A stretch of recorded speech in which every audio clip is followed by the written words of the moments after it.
In the opulent heart of New York City, the grandeur of the Sterling family mansion was unmatched. Its halls, adorned with priceless art and antiques, echoed with whispers of a bygone era. The Sterling family epitomizes wealth, sophistication, and influence, and are among the city's elite.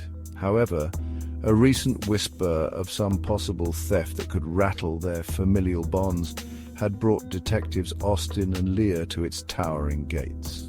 Austin and Leah have been work partners for the past year, and though they didn't get along initially, over time they developed an unspoken understanding of each other's thoughts and emotions. Austin, the tall and brooding ex-soldier, could be very intimidating when he needed to be. Leah, the slender but athletic beauty, knew everything that there was to know about computers and all other forms of technology. They made the perfect duo, solving every case that they were assigned in record time. Making them the top detectives at their secret organization, they were usually called in for the most high-profile clients and cases. This case was no different. As they stepped into the foyer, the head of the Sterling family, Mrs. Eleanor Sterling, greeted them with a charming smile. You could tell from the scent of her perfume and the dazzling necklace that she sported that everything about her was luxurious. "Thank you for coming on such short notice," she said, leading them to the lavish sitting room. "Last night my grandmother's emerald necklace vanished during our charity gala." The necklace, a family heirloom, was reputed to be worth a fortune, but its true value lay in its sentimental significance. The loss had shaken the family to its core. She continued, "I know that no one in the family is responsible because they would never do something like this. I need to know how someone was able to access the most private section of our home. When you find them, they will feel the wrath of this family. I will show no mercy to someone who would do something so despicable." Austin and Leah, seasoned detectives with an impeccable record, had worked on similar cases before. They gave each other a knowing look, because cases like this usually had one outcome. A trusted person committed the crime. Austin spoke firmly. "Mrs. Sterling, I assure you that we will find the culprit who stole your grandmother's necklace. We just need the full cooperation of everyone in your family." She agreed, and with that she exited the room. Austin and Leah started their investigation immediately. They gathered a list of all the people who were invited to the gala, including people who worked on staff. They divided the names between them and embarked on the task of questioning everyone. No detail was too small, no answer too trivial. 2 days passed, and Leah got to the final name on her list: Charles Sterling, Eleanor's eldest son and the heir to their billion-dollar fortune. Leah was not one to waste time. She started, "Mr. Sterling, thank you for agreeing to meet with me. I'm sure you understand the importance of this investigation." "Of course, Detective. I want nothing more than to see my grandmother's necklace returned safely." "Great," Leah replied. "Let's start with the events of the night. You were at the gala when the necklace went missing, correct?" "Yes, I was. I spent most of the evening mingling with guests and ensuring everything ran smoothly." "And you have access to the display case where the necklace was kept. Can you explain how it could have been stolen without your knowledge?"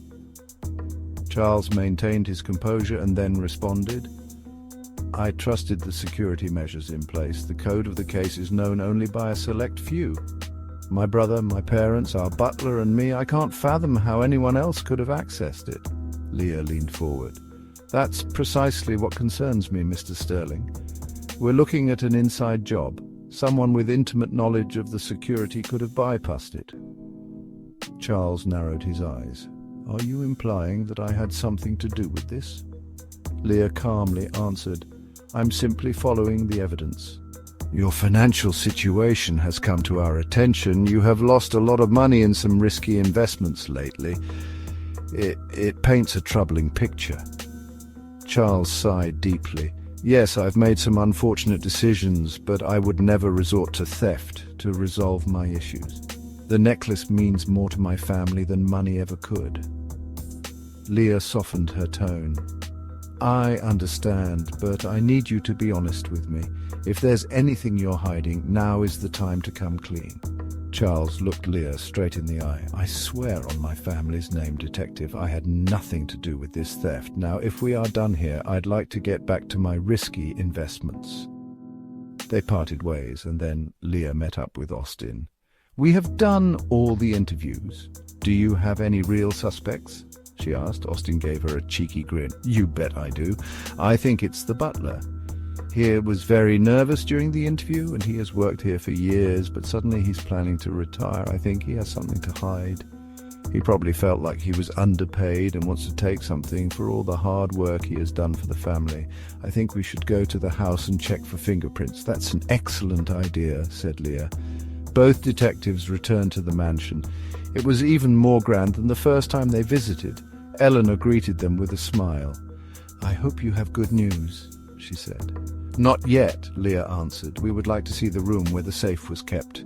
Eleanor complied and walked them down the long halls and into a large, brightly coloured room. The study was a room steeped in history, its walls lined with books and memorabilia. The display case stood at the centre, its glass now empty. Leah examined the lock while Austin studied the room's layout. Eleanor sighed, glancing at the portraits of her ancestors. She pointed to the display case. Only a select few knew the code to unlock it. Myself, my husband, our 2 sons, and our butler, Mr. Graves. Austin, we'd like to sweep for some fingerprints, if you don't mind. No problem, Eleanor replied. There's no sign of forced entry, Leah mused. Whoever took the necklace knew exactly what they were doing. As the investigation unfolded, a pattern began to emerge. Several guests had noticed a suspicious figure lurking near the study during the gala. Austin and Leah worked tirelessly, piecing together the clues. Results from the fingerprints came back and revealed the prints of Mr. Sterling, Eleanor's husband. Eleanor was devastated by the revelation. My husband, she responded in utter shock. I can't believe this. Why would he do something like that? We never wanted to tell you this, Eleanor, but during the interviews we found a woman who was revealed to be his mistress. She threatened him to steal it for her, or she would come forward about the affair. Confronted with the evidence, Mr. Sterling confessed, his shoulders slumped in defeat. Eleanor glared at him as if shooting daggers through her eyes. How could you do this? After 35 years of marriage, you cheat on me with some young woman and stole my mother's necklace, our family heirloom, to give to her? Detectives, I want him locked up for theft. Mr. Sterling just stood there speechless, as if the world was on his shoulders. Where is it now? Eleanor snarled. Janie has it. I will tell her to bring it back. Janie? That's her name. You cheated on me with someone named Janie. Lock him up, detectives, Eleanor ordered. Eleanor, you can't be serious, her husband asked. I am. She shook her head and walked out in disappointment and shame. You're coming with us, James, Austin said firmly.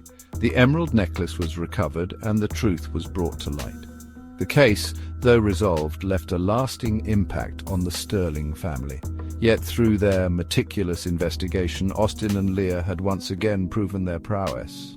As they left the mansion, Leah turned to Austin with a thoughtful expression. You know, Alex, sometimes the hardest cases are the ones that hit closest to home. Austin nodded in agreement.